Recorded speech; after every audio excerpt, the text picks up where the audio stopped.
እግዚአብሔር በምድር ላይ ትዕቢተኞችን ሲያዋርድ ነው የሚኖረው። ሲያዋርድ በዘሩ የሚመካ ሰው ካለ ያንን ዘር ድምጥማጡን እልም ነው የሚያደርገው መድኃኒዓለም።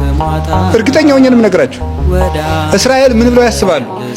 የእግዚአብሔር ምርጥ ሕዝቦች እኛ ነን ይላል። ሌላው ሁሉ ለኛ መገልገያ የተፈጠረ ነው ብለው ነው የሚያስቡት። እግዚአብሔር ምን ያደርጋቸዋል? እነሱ እንደዚህ ያሉ ሲመኩ ወስዶ እነሱ በሚንቋቸው ግብጽ ውስጥ ያከርማቸዋል። እነሱ በዘራቸው ሲመኩ ማንም ምርጥ ሕዝብ እስራኤል ነው ሲሉ ፋርስ ወስዶ ይገዛቸዋል።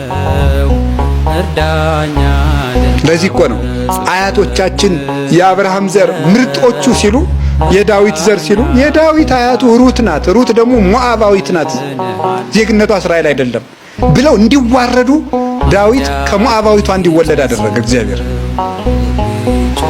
ስለዚህ እግዚአብሔር የሚመካ ሰው አይወድም።